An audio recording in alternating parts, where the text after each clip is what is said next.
আলাইহি ওয়াসাল্লাম তার হাদিসের ভিতরে এই একটা হাদিসের ভিতরে ইসলামের ভিত্তি পাঁচটাকে একত্র করে আলোচনা করতেছেন। এর কয়েকটা কারণ আছে, কয়েকটা কারণের ভিতরে আমি এই আলোচনাগুলা করার চেষ্টা করব।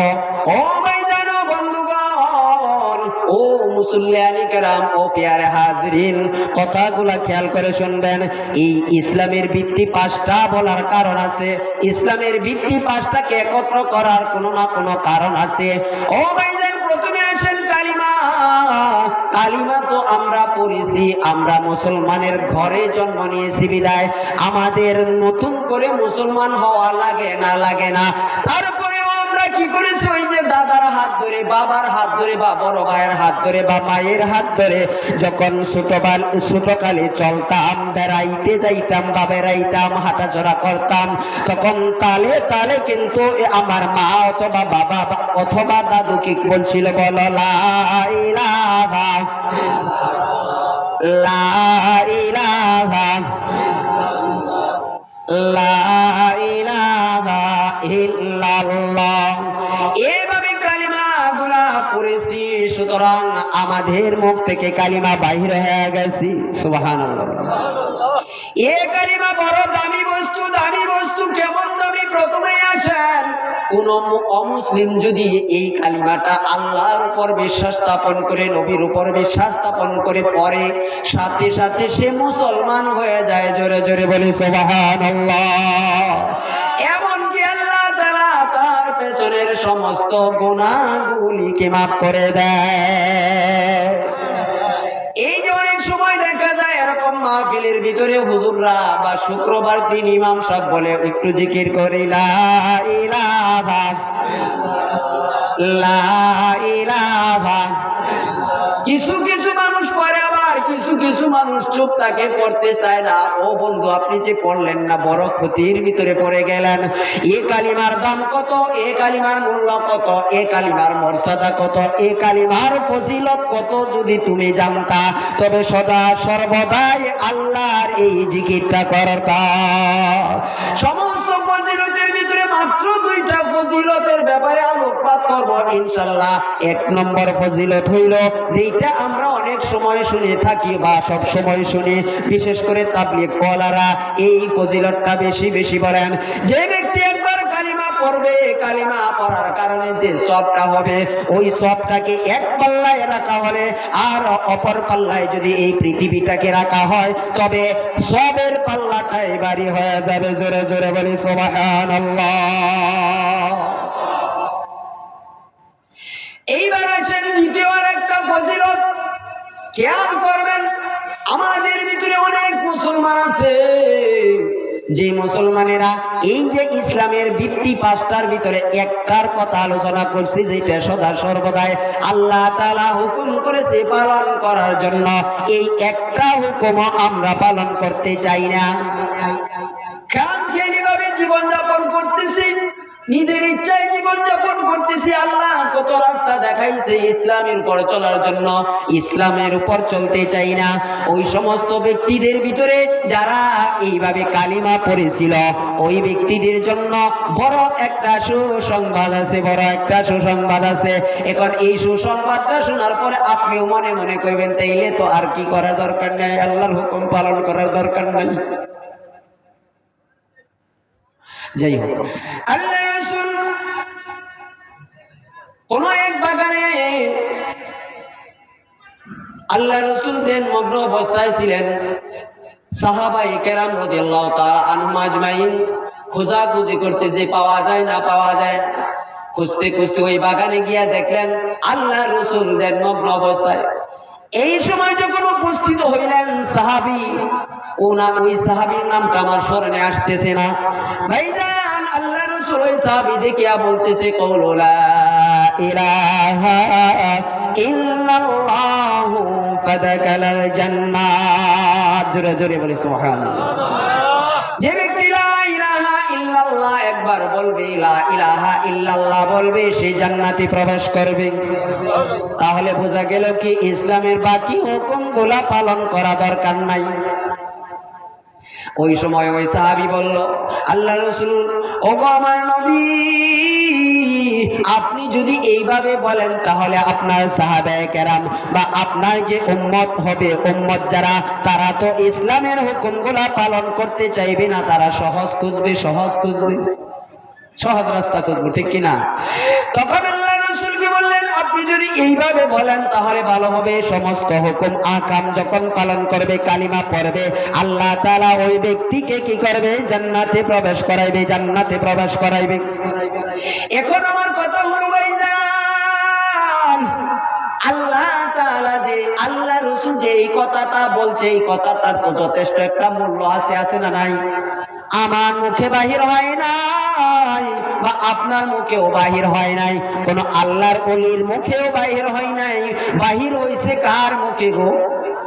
বিশ্ব নবী হুজুর আকরাম সাল্লাল্লাহু আলাইহি ওয়াসাল্লাম, শ্রেষ্ঠ নবী হুজুর আকরাম সাল্লাল্লাহু আলাইহি ওয়াসাল্লামের মুখে বাহির হইছে। এটার তো একটা গুরুত্ব আছে নাকি কোন? এটার তো একটা মর্যাদা আছে। এই মর্যাদার ব্যাপারে এই লা ইলাহা ইল্লাল্লাহর তাফসীর করতে যাইয়া এক জায়গায় দেখা গেছে আল্লাহর রাসূল যে এভাবে বললেন, এই কথাটার মূল্যায়ন করতে যাইয়া, এইটার মূল্য দিতে যাইয়া, যখন এই লোকেরা যারা কোনো হুকুম পালন করবে না, ইসলামের ভিত্তি পাঁচটার ভিতরে একটাও না, মিথ্যা কথা বলবে, তার মন চায় যেভাবে ইচ্ছে এইভাবে চলবে, যেভাবে ইচ্ছে তার জীবনকে পরিচালনা করবে, ওই সমস্ত ব্যক্তিদের ভিতরে যারা কি বলবে? কালিমা লা ইলাহা ইল্লাল্লাহু মুহাম্মাদুর রাসূলুল্লাহ বলবে, ওই ব্যক্তি জান্নাতে যাওয়ার জন্য, মনে করেন এই মুহূর্তে যদি কিয়ামত হয়ে যায়, ধরেন কিয়ামতের সময়, কিয়ামতের মাঠ কায়েম হয়ে যাবে, আল্লাহ যারা সমস্ত মানুষের হিসাব নিকাশ শেষ করবেন, শেষ করার পর যারা জান্নাতে, তারা জান্নাতে চলে যাবে, যারা জান্নাতি হবে জান্নাতে চলে যাবে, আর যারা জাহান্নামী তারা জাহান্নামে চলে যাবে। এইভাবে সমস্ত হিসাব নিকাশ করার পর জান্নাতীরা জান্নাতে এবং জাহান্নামীরা জাহান্নামে চলে যাবে। এইভাবে তাদেরকে জান্নাতে দেওয়ার পর জাহান্নামীকে জাহান্নামে দেওয়ার পর অনেক দিন অতিবাহিত হয়ে যাবে, অনেক দিন যাওয়ার পর ওই যে একবার দুইবার কালিমা পড়ছিল, শুধু কালিমার জিকির একটু করতো, ওই ব্যক্তি জাহান্নামের গর্ত থেকে, জাহান্নামের আগুন থেকে আল্লাহকে ডাকতে থাকবে, আল্লাহকে ডাকতে এক সময় আল্লাহ রহমতের দরিয়ায় জোশ এসে যাবে।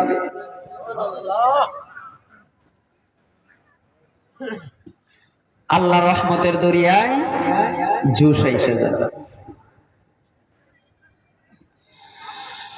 ও ভাইরা আমার, বন্ধুরা আমার, আল্লাহ তখন ডেকে বলবে, বান্দারে আমায় কেন তুমি ডাকতেছো? এইবার বান্দায় বলবে, ওগো মাবুদ,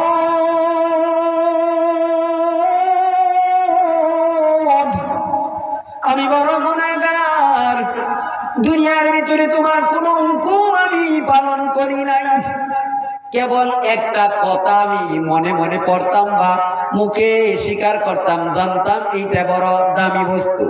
আমি পড়েছিলাম লা ইলাহা ইল্লাল্লাহু মুহাম্মাদুর রাসূলুল্লাহ সাল্লাল্লাহু আলাইহি ওয়াসাল্লাম। আল্লাহ, আমি দুনিয়ার ভিতরে কালিমা পড়েছি, এই কালিমা পড়ার কারণে আল্লাহ আজকে এতটুকু নেক আমল নিয়ে তোমার কাছে আমি প্রার্থনা করি, দয়া করে মায়া করে আমাকে এই জাহান্নামের গর্ত থেকে, আগুনের এই গর্ত থেকে কি করো, একটু দূরে সরায়া, জাহান্নামের গর্তের মাঝখান থেকে সরায়া আমাকে জাহান্নামের পারে উঠায়া দাও। আল্লাহ ডেকে বলবে, বান্দা ঠিক আছে, তোমার কথা আমি মেনে নিলাম, তোমার কথা মতোই আমি তোমাকে জাহান্নামের পারে উঠায়া দেব, কিন্তু একটা শর্ত আছে, দ্বিতীয়বার কোনো আবেদন তুমি আমার কাছে করতে পারবা না। বান্দা বলে, ঠিক আছে আল্লাহ, আমি আর কোনো আবেদন করব না, আমাকে দয়া করে মায়া করে জাহান্নামের এই গর্ত থেকে ওঠায়া জাহান্নামের কিনারে উঠায়া দাও। আল্লাহ ফেরেশতাদের হুকুম করলেন, ও ফেরেশতারা কি করো, আমার এই বান্দাকে জাহান্নামের এই গর্ত থেকে উঠায়া কিনারে উঠায়া দাও। জোরে জোরে বলি সুবহানাল্লাহ।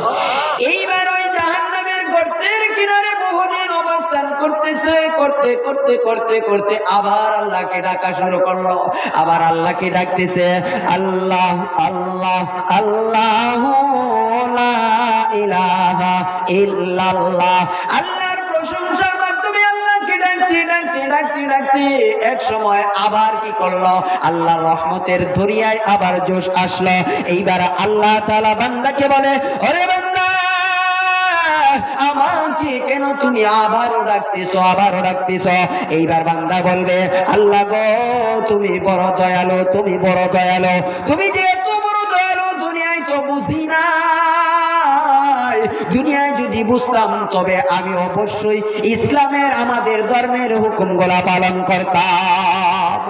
এভাবে আল্লাহকে ডাকতে ডাকতে আল্লাহ তাআলা প্রশংসা করতে করতে আল্লাহকে বলল, ওগো আল্লাহ, ওগো মাবুদ, দয়া করে মায়া করে আমাকে যদি জাহান্নামের আগুনের এই গর্তের কিনার থেকে আরেকটু দূরে সরা দিতা, তবে আমি সমস্ত জাহান্নামের আগুনের শাস্তি থেকে পরিপূর্ণভাবে বেঁচে যাইতাম। এইবার আল্লাহ তাআলা ফেরেশতাদেরকে হুকুম করলেন, আবারও বললেন, শর্ত একটা, দ্বিতীয়বার কি করতে পারবে না, আবেদন করতে পারবে না।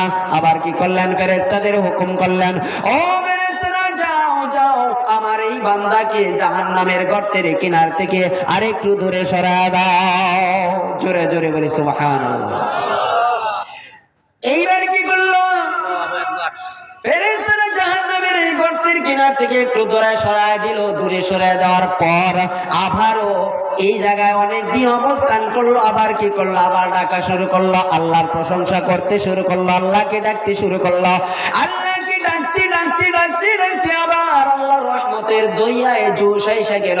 এইবার কি করলো, আল্লাহ তাআলা আবার তাকে বলল, ও বান্দা, আবার কেন আমাকে ডাকতেছো, আবার কেন আমাকে ডাকতেছো? এইবার বান্দা বলে, আল্লাহ গো, ও আমার মাবুদ, তুমি আমার উপর অনেক রহম করেছো, অনেক দয়া করেছো, অনেক মায়া করেছো। একটা বিষয় আমার সামনে আইসা গেছে। ওগো মাবুদ, এই জায়গায় আমি যে অবস্থান করতেছি, জান্নাতের সুঘ্রাণ আমি পাইতেছি। জোরে জোরে বলে সুবহানাল্লাহ। এত দূর থেকে যদি জান্নাতের সুঘ্রাণ এত সুমধুর হয়, এত ভালো লাগে, না জানি জান্নাতের সুঘ্রাণ আরো কত ভালো লাগবে। আল্লাহ গো, আমি তো বড় অপরাধী, আমাকে জান্নাতে তো তুমি দিবা না। ঠিক আছে ঠিক আছে, আমি তো বুঝতে পারছি, আমি জান্নাতে যাইতে চাই না।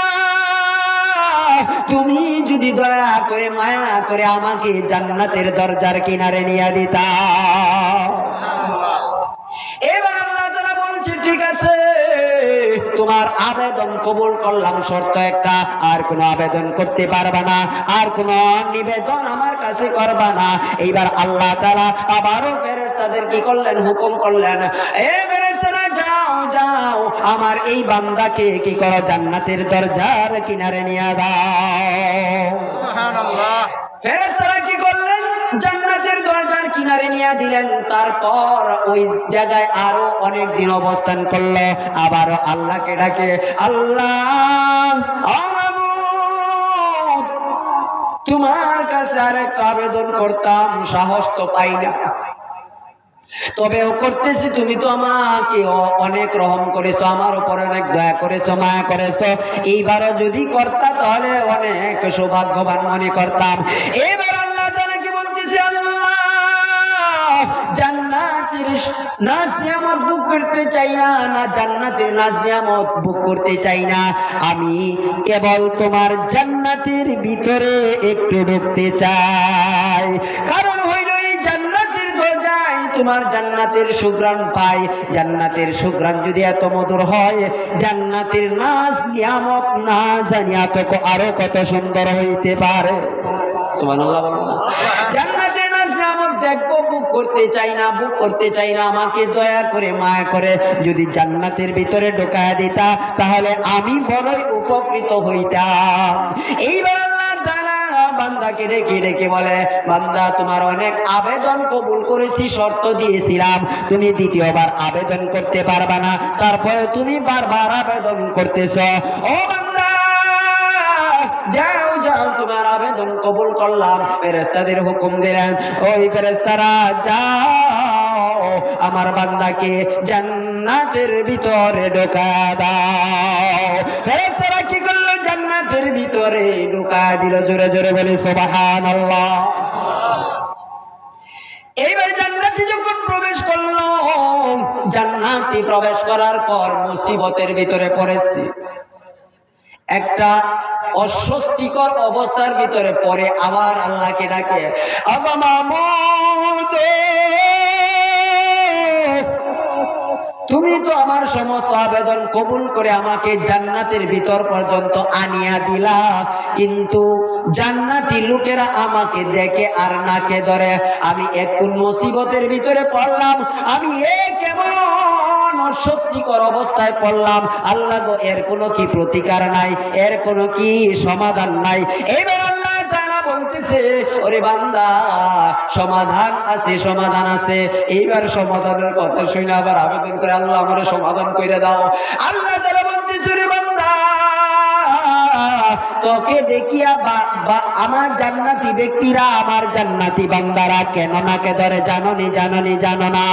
নাকে ধরে এই কারণে, তুমি যে জাহান্নামের আগুনে পড়েছো, জাহান্নামের আগুনে পড়তে তোমার শরীরটা গন্ধযুক্ত হয়ে গেছে।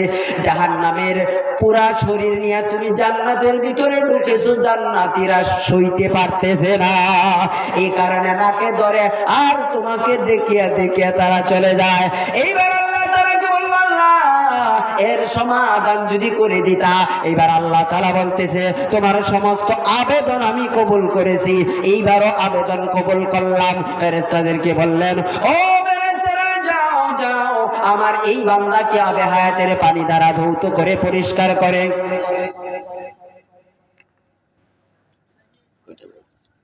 21-22 বাজে আর 9 মিনিট আছে।